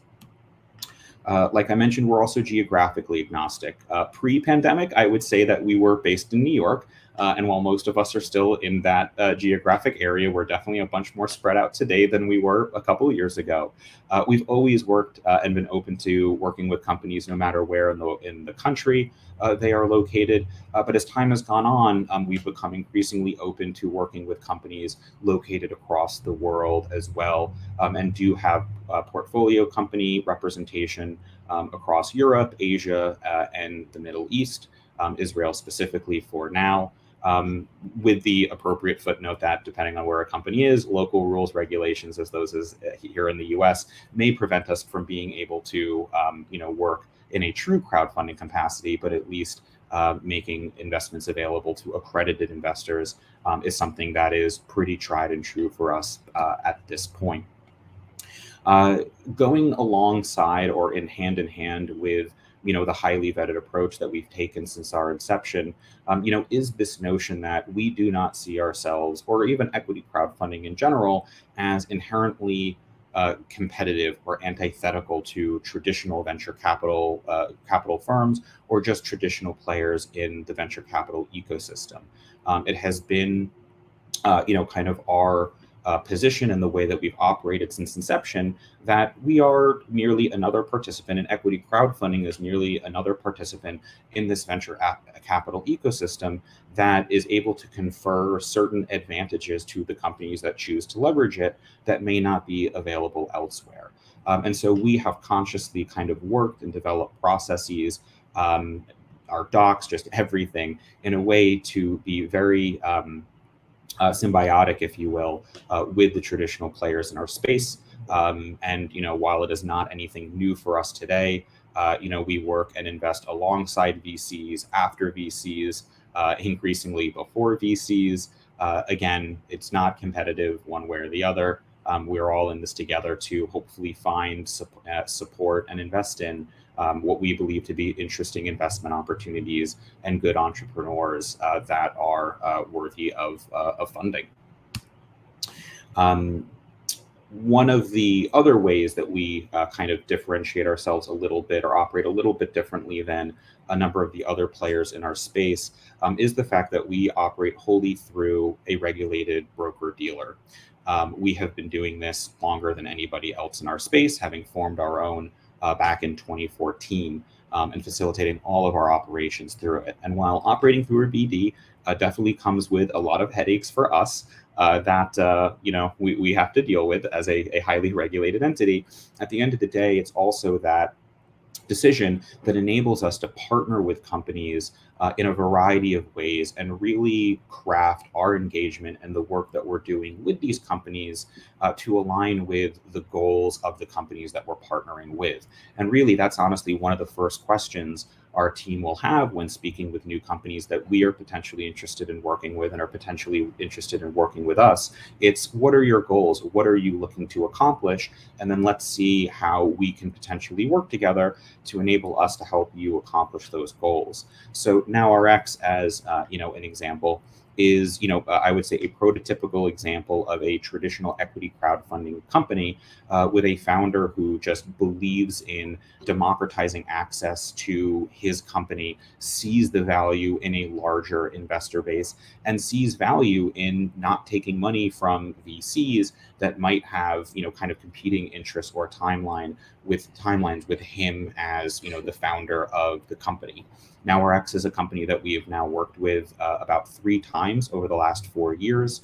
In total, we've raised about a little bit less than $30 million for NowRx, including an oversubscribed $20 million Series B that we raised for them last year at the peak of the pandemic. TrustStamp is a company that approached us with eyes set on a public listing. They already had a strategic investor, momentum in a round, but didn't have the shareholder base that they needed in order to meet certain public listing requirements. And while we have developed and do utilize a solution to enable companies to raise from both accredited and retail investors, from potentially thousands of investors, without actually meaningfully impacting their cap table, in the case of Trust Stamp, we said, all right, cool, we're going to throw that out the window so we can get as many investors on your cap table as possible, so that you can meet those listing requirements, which they did. And they did end up subsequently listing publicly, I think about 3 or 4 months after completing their raise on Seed Invest. The last one to note here, metadata, is just your traditional, kind of high growth Silicon Valley, like venture-backed software company. Another, again, a company we've worked with now across, I believe, 3 funding rounds, each one of which being a round that was led and majority participated by existing institutional venture capital firms that were taking down the majority of the round. And basically, the company came to us to essentially just help us syndicate, the remainder of the round. So, hey, we've just closed on $3 million out of a $4 million round. I want to go back to just focusing on building my business and not have to worry about this other $1 million. Seed Invest, you just take this. This is, we were able to open up to accredited investors in our network, and again, on repeated occasions, be able to fill those rounds. So again, whether it's Reg A, Reg CF, Reg D, we are able to support all of the offering exemptions available to companies in the US and really kind of craft that decision and strategy based on what it is that a company is looking to accomplish, and how it is that we can help them get to that point. So again, we have been doing what we have been doing for the better part of a decade. And like Judd at EquityNet and others in our place have been one of the players that has been really instrumental in helping to move our industry forward. We were, one of the first in getting the Jobs Act legislation actually signed into law, and a number of innovations in our space that, frankly, we take for granted are things that we, are brought to the table. So when Title II of the Jobs Act went into effect in September of 2013, Seed Invest had the first free accredited SEC Safe Harbor compliant accreditation verification built directly into our system. The concept of a side-by-side offering, where a company conducts a simultaneous Reg CF offering alongside a 506C Reg D private placement, is something that we were the first to originate. The first indication of interest in a Reg A Plus testing the water campaign took place through the Seed Invest platform. We were the first to facilitate transatlantic equity crowdfunding campaigns through a partnership we had with leading UK platform Crowdcube, and actually just announced last month, since it is still technically August, is that we are also home to the first unicorn exit in equity crowdfunding history for a company that conducted a raise open to retail investors, that being a portfolio company of ours called Heliogen, which conducted a Reg CF offering through Seed Invest a few years ago, and announced a $2 billion SPAC listing expected to be completed by the end of the year. So again, just given our involvement in the space, and really being on the front lines of it, there have been, again, a lot of lessons that we've learned. And, speaking personally, then, the biases that existed in the space 5-10 years ago that we have been able to prove are essentially untrue. So first, and among the more important, is this, kind of showing that equity crowdfunding can be a legitimate business catalyst. This is not necessarily surprising based on the experience of, donation-based platforms like Kickstarter or Indiegogo, which frankly inspired the Jobs Act. Those platforms help kind of invert and compress an entrepreneur's ability to ideate, validate demand for, and raise initial capital for their company all in one go. And similarly, we've shown that equity crowdfunding can similarly provide a mechanism for companies to not only capitalize their businesses and fundraise, but to also affect other business development related initiatives at the same time. It is basically par for the course at this point that when a company that we work with launches a Reg A or Reg CF, they come back to us and let us know about definable and measurable lifts that they are seeing in engagement, in signups, in sales, in pre-orders, in downloads, whatever is applicable for for the company. So it's no longer this notion of, hey, let me go raise a bunch of capital and then go and try to find a way to find new customers or retain and engage with the ones I already have. Equity crowdfunding has proven as a means for companies to do both at the same time. Second, and like I referred to a few moments ago, is that equity crowdfunding and traditional venture capital aren't mutually exclusive, or they don't have to be. A good, again, recent example from another portfolio company of ours, announced, I believe, last week, is a company that we raised for a number of years ago called Shelf, that just announced about a week ago that Insight Ventures and Tiger Global were jointly leading a $50 million plus Series B for the company. Again, very traditional players, very notable players in the traditional venture capital space, that essentially followed on to a equity crowd-funded company that had done a raise a number of years ago. And again, one of those concerns that we definitely heard many years ago, a little bit less today, but it still crops up, is, well, if I raise through an online platform, is that going to hinder in some way my ability to raise capital in the future? And again, at least with the companies that we have worked with and our experience, the answer is a resounding no. The third, and I kind of alluded to this a little bit earlier as well, is this notion that you can raise meaningful amounts of venture capital through equity crowdfunding. Again, as someone who was at the front lines of this, back when nobody even knew what accreditation verification meant, because it just didn't exist up until that point, through the opening up of this asset class to both accredited as well as retail investors. Back 5 years ago, maybe even a little bit less than that, you raised $500,000, maybe $1 million through an online investment platform. Everybody was feeling pretty good about that.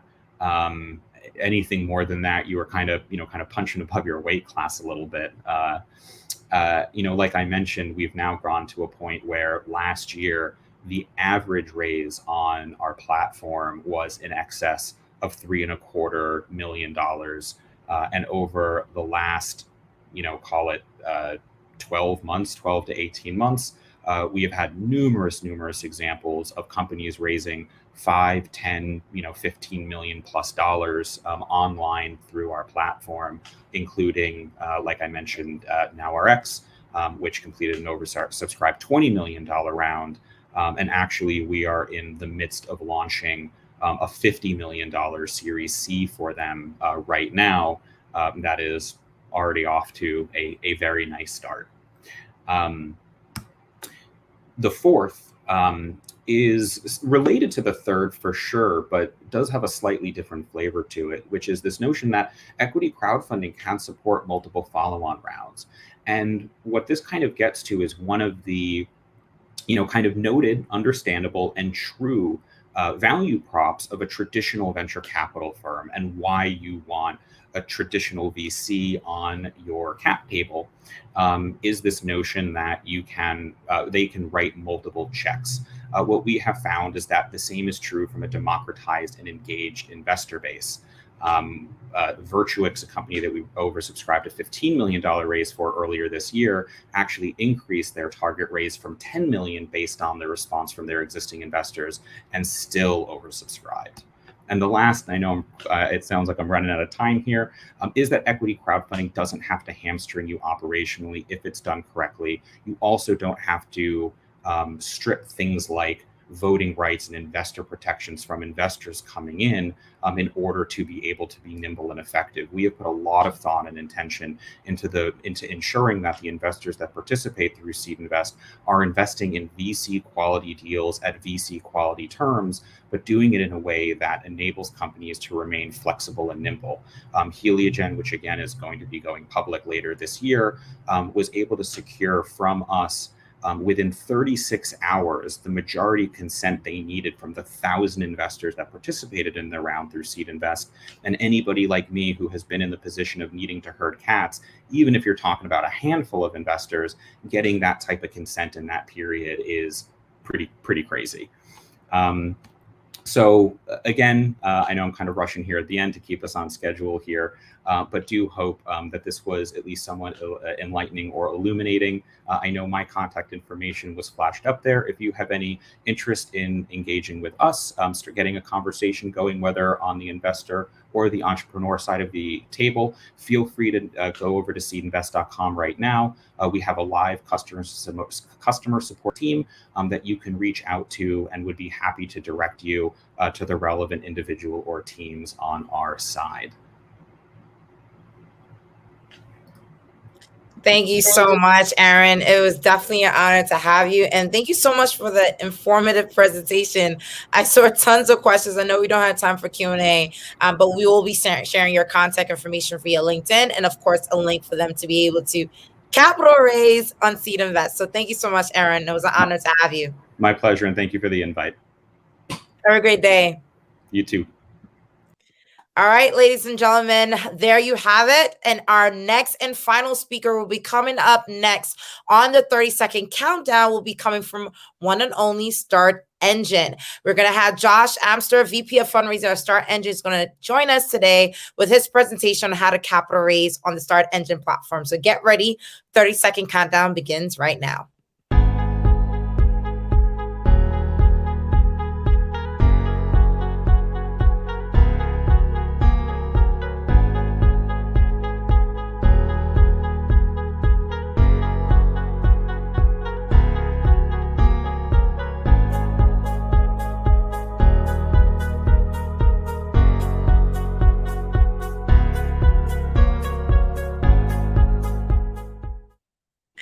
Hello and welcome, Josh. I'm so excited to welcome our one and only, last but not least, Start Engine is here at the Gse Global Investment Summit to talk about crowdfunding, not only in general as an opportunity for founders on this platform, but also on the Start Engine platform. So without further ado, please, everyone, give a warm welcome to Josh from Start Engine, who will kick it off. I'll pass it over to you. Welcome to the Gse Global Investment Summit. Well, thank you. Thank you so much, Christine, and thanks to the Gse for having us here today. As Christine mentioned, my name is Josh Amster. I'm the Vice President of Fundraising at Start Engine. And today I'm going to present to you some basically information about Start Engine and what we've been doing over the last several quarters, as well as talking about the next frontier and where we think things are going for the equity crowdfunding industry. So with that, we'll go ahead here and get started. So again, the agenda here, we'll be talking about equity crowdfunding in general and sort of our traction that we've seen of late, and then ending with the future of fundraising and where we see all of this going. So what is Start Engine? Start Engine is one of the leading equity crowdfunding platforms in the industry. We were founded back in early 2015. Our CEO, Howard Marks, is the co-founder of Activision, one of the largest gaming companies in the world, and launched Start Engine to help entrepreneurs achieve their dreams. And that's what we do. So since we've launched our platform, we've helped over 500 companies raise in excess of $400 million from more than 500,000 investors. So obviously a large volume of companies, a wide reach of investors that are investing in these companies. And we focus primarily on companies that are raising capital via regulation crowdfunding, which allows you to raise up to $5 million a year, and Regulation A, which allows companies to raise up to $75 million per year. So all of the offerings on our platform are available to the general public. We do not have any offerings on our site that are exclusive to accredited investors. We feel that everybody should have access to invest in any deal on the platform, and that's what we focus on. So this graph here shows the amount that has been raised on Start Engine year over year. So obviously you can see a tremendous amount of growth that has been happening, especially over the last 2 years. So if you look at January 1, 2020, we were somewhere around 125 million. By August of 2021, we surpassed $400 million. So more than doubling the amount raised in, you know, a little bit more than a year and a half here. So the growth that we've seen in just the raising numbers has been significant, and that number is continuing to grow in recent months, which you'll see here in just a second. Why is this happening? Why are more companies interested in equity crowdfunding, and why do you see these raise numbers growing significantly? Well, I think what you're finding is that entrepreneurs are tired of dealing with the venture capitalists. First off, what I think is a staggering stat, 40% of CEOs that have gone with VC fundraising are gone and forced out of their company within 3 rounds of the initial investment. That's an unbelievable statistic. 40% of the CEOs are forced out of their companies within 3 rounds of getting their VC investment. You lose so much control by going this direction of the venture capital route, and the entrepreneurs are tired of being forced out of their own business. Also, it's really for the elite. Less than 1% of companies actually receive VC funding. So that's so many entrepreneurs and so many small businesses out there that don't have the access to capital and aren't going to be able to get that venture capital investment. On the other side, the advantages of equity crowdfunding. First off, companies will set their own terms. Most of the companies on StartEngine are selling common stock to the general public that is more or less non-voting. So they are in complete control of what they're offering, their business, and they're not giving away any pieces of the company that they're uncomfortable giving up. Like you'll see with venture capital investments, where you give up board seats, there are all these special terms and rights and preferences that the VC get. And they take control that can eventually force the CEO out of their own business. That doesn't happen in the equity crowdfunding space. They stay in control, and that's such a vitally important aspect to all of this. You know, as Aaron mentioned before, you're also building brand ambassadors, people that are invested in your company, that are more inclined to talk to their friends and their communities about your business and what you're doing. So you build an extremely strong, passionate group of people behind your company. StartEngine ourselves, we raise money from the crowd, and we have over 25,000 investors in our community that are invested in StartEngine. This community is our greatest asset. They go and tell their friends, their communities, they push out new initiatives for us. They bring us companies to raise on our platform. They bring us employees. There's such a passionate group of people that we are communicating with that are really helping to push our platform forward. You also, if you're successful here, you can achieve multiple things at the same time. First and foremost, you're going to raise the capital that you need. Second, because marketing is such an important aspect in all of this, there's going to be your brand equity is going to grow tremendously during your capital raise. And then lastly, if there's a way for you to increase your sales by offering perks in addition to the security that you're offering, like discounts on product and things like that to your investors, that's very much encouraged. And we see a lot of companies that are, you know, also seeing a boost in sales while they're crowdfunding and raising money on StartEngine. And then lastly, you can continuously raise via these regulations. Reg CF allows you to raise up to 5 million every year. Reg A allows you to raise up to 75 million every year. So you can raise up to $80 million every single year from the general public. That's a lot of capital. And for most companies, that's plenty for what they need to run a very successful business. Some of the accomplishments that we've seen at StartEngine of late. First off, in Q2, StartEngine was the #1 platform in total raise when you look at Reg CF and Reg A combined. Over $71 million raised in Q2, which was an incredible quarter for us, record-breaking, and we've only seen those numbers continue to soar in the months to follow. We also closed two of the top 4 raises in StartEngine history in Q2.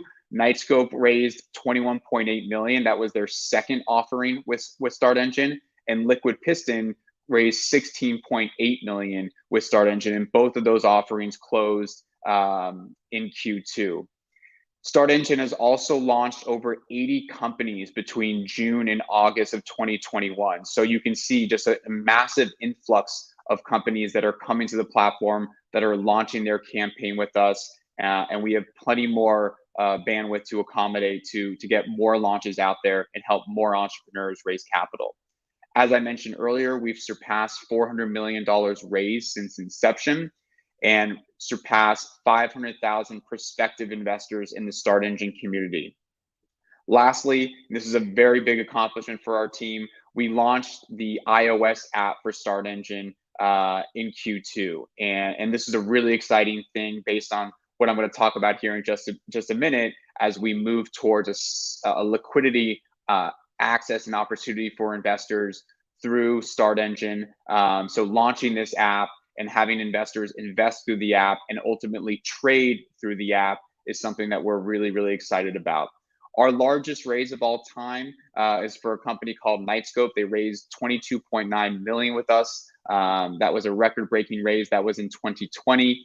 They followed that up, as I mentioned, with a $21.8 million round in 2021. So I've sort of been hinting at this a little bit, but the next frontier, what is that? What does that mean? And what do we have in mind? So Start Engine secondary, and we think this is going to be the great next innovation within this space. Basically, what we are providing here is a platform that will allow the investors that purchase shares in our platform for companies like Nightscope and Liquid Piston to be able to trade those shares to the general public and actually get access to liquidity. So it's a secondary marketplace that is providing access to liquidity to the general public. What are some of the benefits to this? So for the investors, they can buy and sell shares in sought after companies that choose to list on Start Engine secondary. So for the vast majority of people, you don't get access to buy and sell private equity investments. That only happens once companies go to the public markets and begin trading on the NASDAQ and the New York Stock Exchange. We are completely changing that paradigm and allowing investors to buy and sell shares of private companies. In addition to that, they can access liquidity in these private companies without having to pay the extremely high premiums that would come with getting this type of investment. And then lastly, you can quickly turn your investments into cash. So instead of having to wait 5, 7, 10 years to maybe cash in on your investment in an early stage startup, you can get access to capital much more quickly within maybe a year or maybe even immediately after the raise closes if it's a Regulation A offering. So this access to liquidity makes it so much more attractive to investors to invest because they know they won't be locked up for a long time. On the issuer side, you can raise so much more money from investors if you're going to have an option for secondary and liquidity. The general public is going to be much more inclined to invest in a company that they know where liquidity will exist versus one where they know that liquidity will not exist. If the investors know at any time they can get out of their investments and hopefully get a little bit of cash back, that's a much more attractive opportunity than one where they're going to be locked up for several years. Obviously, for the issuers, Start Engine is providing a valuable and sought after service to the investor community through this liquidity option. The issuers that launch on Start Engine secondary and open up their shares for trading, they are not actually public reporting companies. And so they avoid the harsh realities that come with being public reporting. There's extreme costs to being a public reporting company. There's a great burden that's put on the company from a financial requirement. So to actually offer liquidity to the general public and not have to be a public reporting company and register your shares with the SEC, that is a tremendous benefit to these companies. So our platform, Start Engine secondary, you do not need to be an SEC reporting company to offer trading to your investors. And then lastly, because this is a new innovation, you are going to be on the cutting edge of the equity crowdfunding revolution.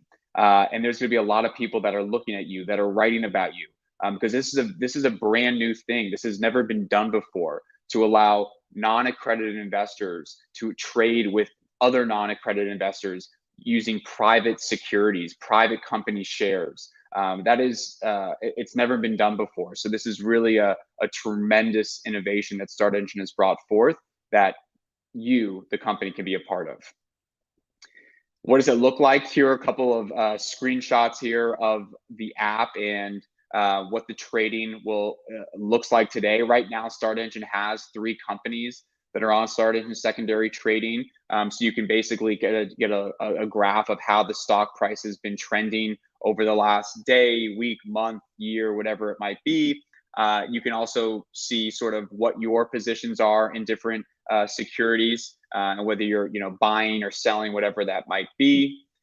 Here's a screenshot of the order history, so you can see all the orders on a particular stock that are being bought and sold, how many shares that are being sold, the type of trade. All of that is live right now on Start Engine secondary, which is very unique. Start Engine is the only equity crowdfunding platform, to my knowledge, that is offering this type of service, the liquidity to investors. So this process, how does it work? So really, and Start Engine has laid the foundation for this, as we've done it ourselves. So first, you learn about equity crowdfunding. You try to figure out which is the right regulation for you. Then you sign up with our platform, you onboard your campaign, and you traditionally will be launching a Reg CF offering first, which allows you to raise up to $5 million. Once you've done that, then you're probably going to move into Reg A, which allows you to raise up to $75 million in a given year. And companies will traditionally be, raising, let's say, 5 million in Reg CF, then 10 million in Reg A. And then once they raise the 10 million in Reg A, they're actually going to most likely go to secondary and offer their shares for trading and give access to liquidity to their investors.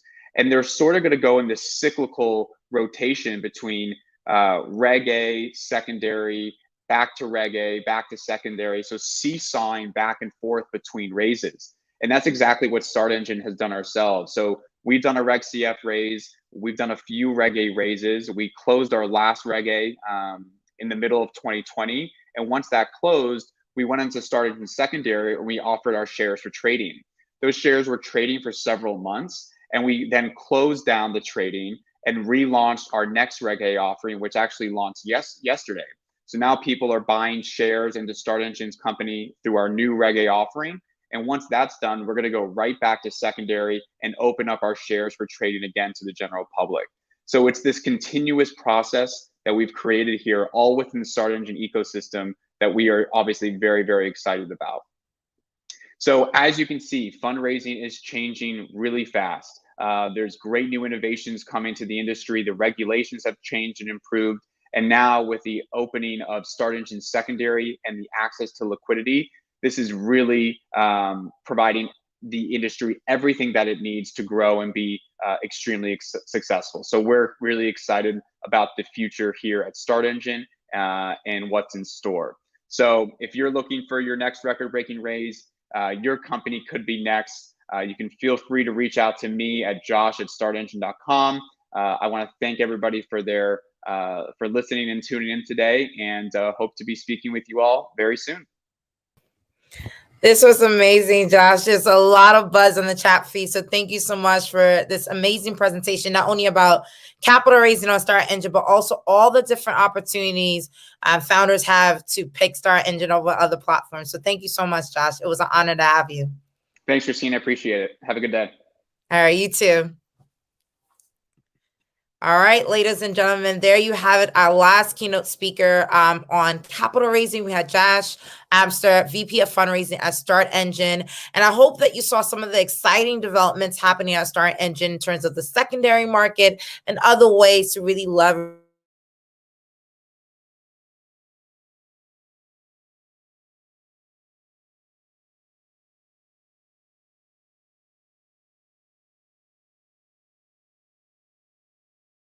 share with all of you the last session of the day, where I wanted to give you guys a mini overview of how to actually get ready to capital raise on a crowd equity platform. Today, you were able to hear from many thought leaders and speakers, and I realized that in hearing all the opportunities to jump on and what would be the next step, the actual next step to actually get your company ready for a capital raise. So with that said, I just want to again reintroduce myself again. My name is Christine and Tim. I'm the founder and CEO of the Global Startup Ecosystem, also known as GSE. And again, we are also capital raising, so you could definitely, invest in GSE. We are now open for investment. More information can be found on globalstartupecosystem.com/invest. And I wanted to share also our journey of capital raising and share how you could be able to pretty much raise $1 million this year as a founder in the tech space or whatever industry that you're in, to walk you through our journey. And I've been many of the people in my ecosystem have reached out to me is like, how was the due diligence process?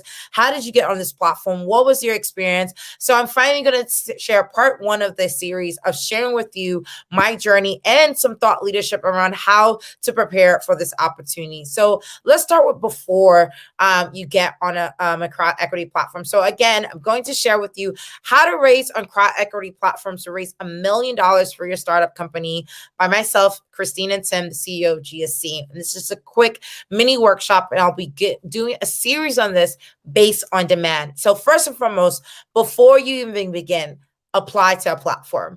A lot of people are usually shocked to find that same way that you probably applied to, capital raise on Indiegogo or Kickstarter, which is probably the popular industry standard when it comes to crowdfunding. Crowd equity is different, right? Where now instead of, raising capital from the crowd through rewards based, you're raising investment shares into your company or a convertible note, whatever it is an actual investment.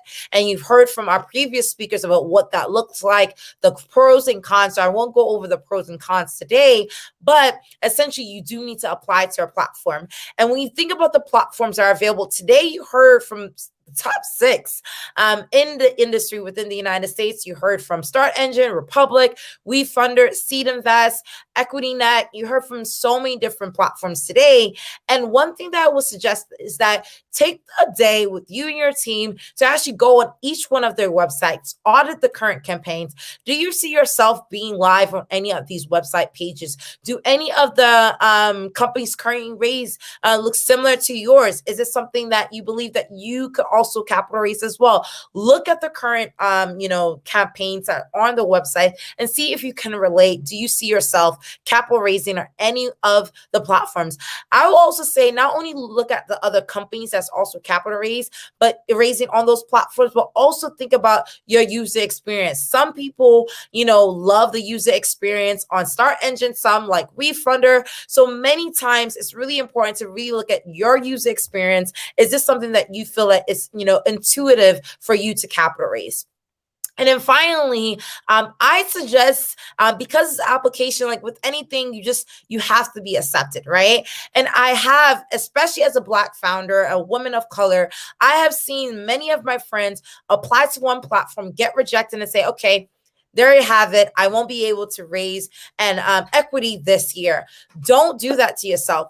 Apply to multiple platforms if need be. I suggest applying to at least 2 and seeing which one is best, not only in terms of your experience as a founder, which one gives you the most support, which one is more resourceful for you. Of course, it is a fee to raise on these platforms. So take the time to actually not do yourself the injustice of just applying to one platform. Apply to at least 2. So that way, if one rejects you, you have another option. And usually when you apply, you go on each one of these websites. We'll be sharing the information summary of all the platforms that spoke today, where you could just sign in, apply online to any of these platforms.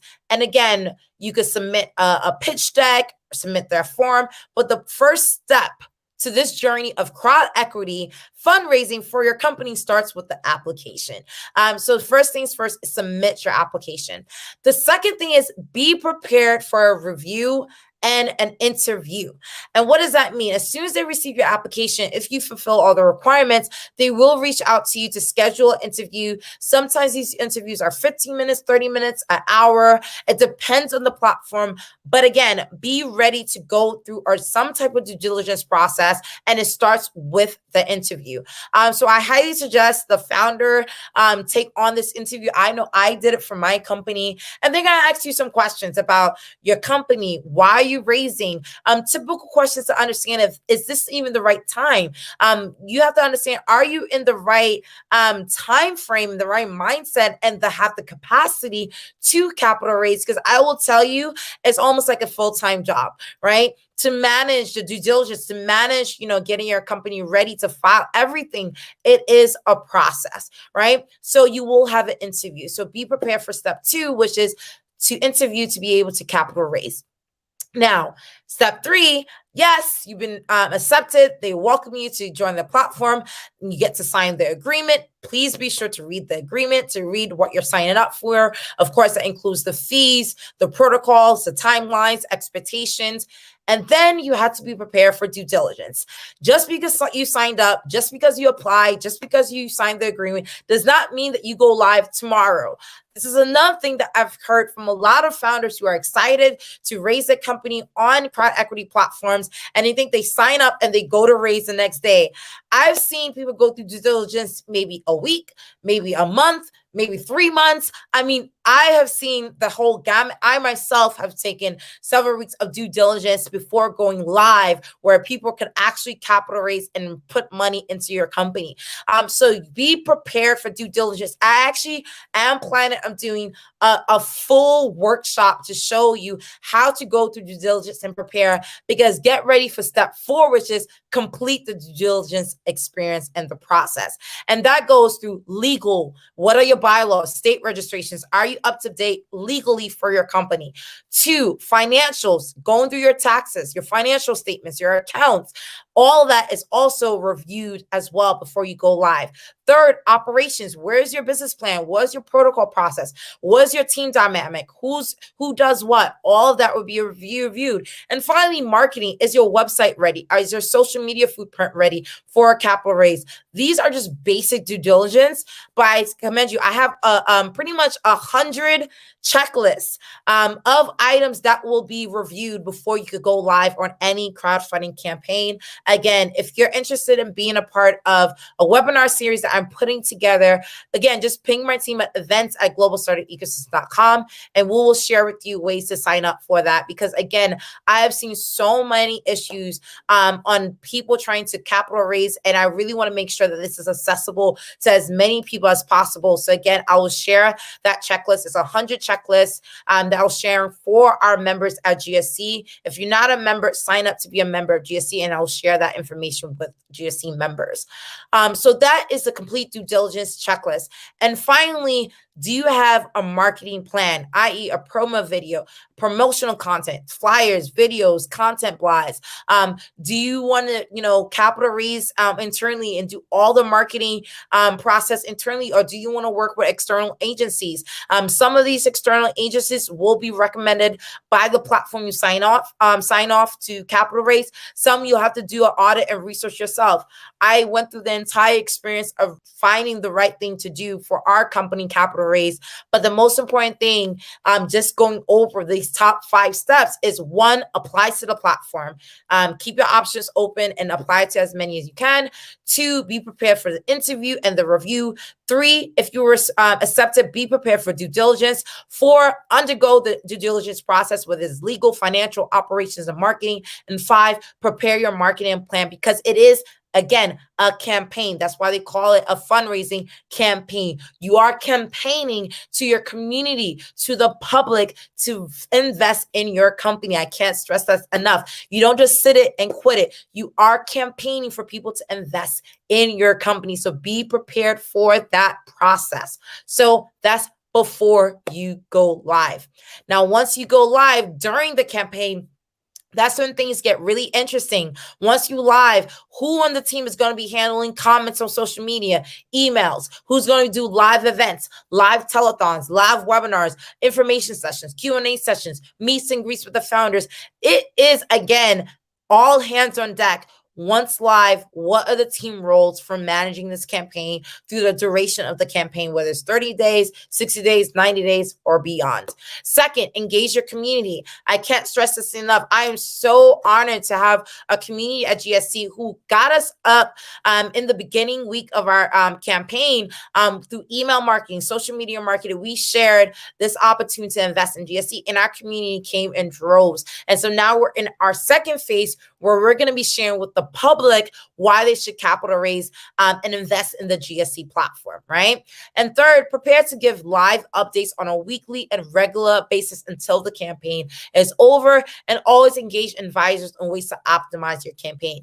This is during the capital raise. Once the capital raise is over, there's a lot of things that you need to do post the campaign. One, which is probably the most important thing, execute on your campaign promises. If you capital raise to hire someone, to build on the app, to build on the platform, do all of the above, right? Second, prepare for the next capital raise if you are successful, because you're growing and scaling. If you've done things right, you're going to continue to grow as an organization. And third, which is very important, this is a crowded community of investors who supported you, stood by you, are investing in you. Keep them informed and keep them engaged. Make sure that they get updates on what's happening. Make sure they're excited on the developments. Tell them the good, the bad, and the ugly, because they are with you to the end. So make sure you're informing your investors in your community about updates regarding your business. Finally, I'll say next steps, if you want to sign up to capital raise on any of the platforms that we're speaking today at the GSC Global Investment Summit, the team has shared a form for you to sign up, so that way we can send you over and refer you over to any of these capital platforms. And also we will have a pre-webinar to help you get ready to capital raise, because again, this is free. We're not charging anything for this. GSC has always been transparent and free, because we want to help as many founders as possible raise capital for their business. So we'll be able to share that information with you. And finally, we have brought this platform to you as a platform at GSC. Invest in us. Invest in the global startup ecosystem. We are currently live for investment. Invest in GSC. You could go to startengine.com/global startup ecosystem and invest as an investor in the GSC platform as well. So we look forward to welcoming you not only as a community member, but also as an investor in GSC. So with that said, again, I want to remind everyone that we are open for investment. I wanted to share again our journey of capital raising and pretty much, open up this platform to you to be successful as a founder. And with that, I do want to conclude and say it's been an amazing opportunity to share with you guys the second part 2 of the Global Investment Summit. Again, as a reminder, this is a 3-part series. So part 1, last month in July, we had over 30 speakers speak. Today, we had 6 speakers speak. And this is mainly focused on helping startup companies on how to raise $1 million or more for your startup this year via crowd equity platform. Of course, part 3 will take place next month. And you'll be able to hear from all of our speakers from the entire series. So be prepared. Part 1, part 2, part 3 is coming up live. September 30th is when we're going to have the final session for the Global Investment Summit. So we are really excited about the opportunity. And last but not least, this is brought to you by the Global Startup Ecosystem. We can't stress enough that we are excited that all of you were able to join us. I want to remind everyone, invest in GSC. Go to globalstartupecosystem.com/invest. We hope that you truly enjoyed this opportunity to be with us here today and hear from these thought leaders, hear from these speakers. And again, there's more in store. Part 3 of the Global Investment Summit will be coming up again September 30th. In the meantime, if you want to sign up to capital raise, we'll be sharing more links. Thank you as always. My name is Christine and Tim. I'm the founder and CEO of GSC. It was a pleasure and honor to be with all of you. Please give a warm shout out to our entire team who's on the thread on social media, manage this event. Again, I'm the host and face, but there's a big team around this. It's a lot of work to put this all together. So it was an honor to be with all of you today. Have a great day and happy capital raising. Thank you so much, everyone.